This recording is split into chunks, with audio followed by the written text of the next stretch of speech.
Marcus Grönholm's rise to prominence was an odd one. He spent most of his early years in WRC in priority equipment, showing some occasional strong performances in his Toyota Celica or Toyota Corolla. His luck would change when Peugeot signed him for their return to the WRC top class in 1999, and 1 year later in 2000 he took his first ever world title after he beat Richard Burns by 5 points. But his title defense was marked by poor reliability and driving errors in the first half, followed by a late comeback which was unsuccessful. Let's take a look at Marcus Grönholm's 2001 season.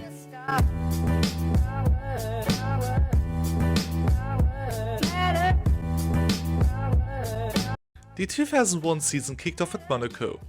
Grönholm had a disastrous start to the season. After finishing stage 1 in 11th, his engine would overheat on stage 2 and he ultimately had to retire.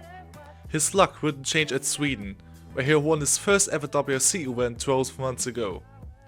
He won on stage 1, but his engine once again overheated on stage 2 and he had to retire again. Next up was Portugal, where rain over the winter left the stages in a terrible condition. Nevertheless, the rally went ahead.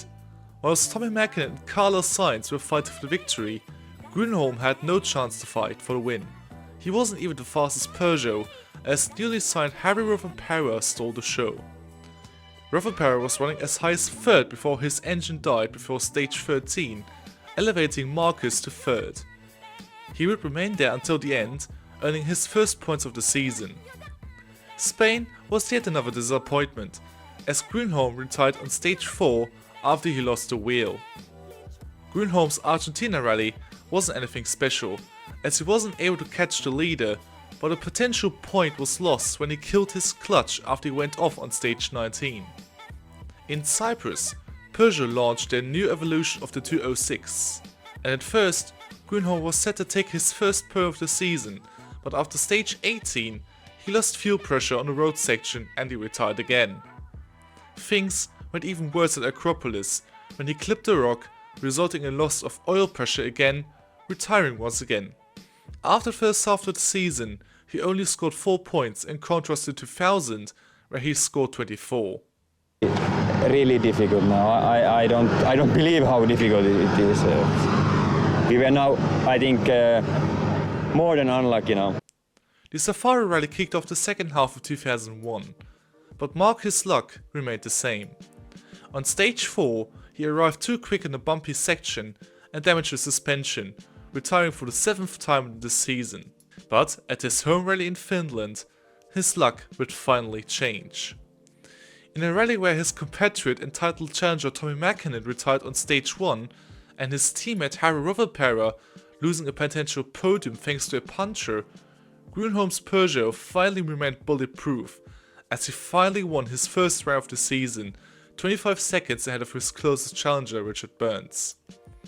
Next up was New Zealand, where road position was the key topic, and Peugeot and Grönholm made a huge mistake, as they didn't slow down enough on stage 6, only dropping down to 2nd, damaging all hopes of a potential win.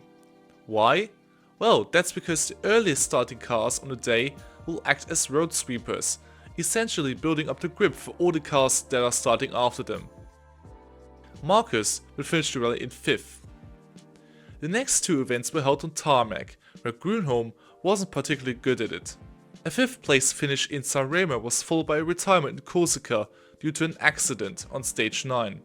This effectively eliminated him from the championship fight. He would end the season on a high though, winning the final 2 events in Australia and Great Britain to at least finish the season in 4th overall. These results also helped Peugeot somehow winning the Manufacturers' Championship against Ford. So how can we summarize this season? The appalling reliability of the 206 this year, plus some mistakes by Marcus himself, really costing him the title. I mean, seeing as Burns won the title with only 44 points, only scoring 8 more than Grönholm did, is quite amusing after his disastrous first half of the season. Maybe with some better tactics at New Zealand and a few points from Corsica, he could have still won the championship. It really shows how crazy this title battle has been. I mean, even Rovanperä had a theoretical chance for the championship, and he didn't even compete for the full season. But The strong end of 2001 gave some foreshadowing for the upcoming 2002 season, when Markus Grönholm would take the title in a dominant fashion. The years after probably deserve an own video, as the dominance of Peugeot would end and the famous Peugeot 307 would make its debut, and a Frenchman called Sébastien Loeb would start his reign of dominance. But that's all for this video, thank you so much for watching and I can't wait for the next one, so goodbye.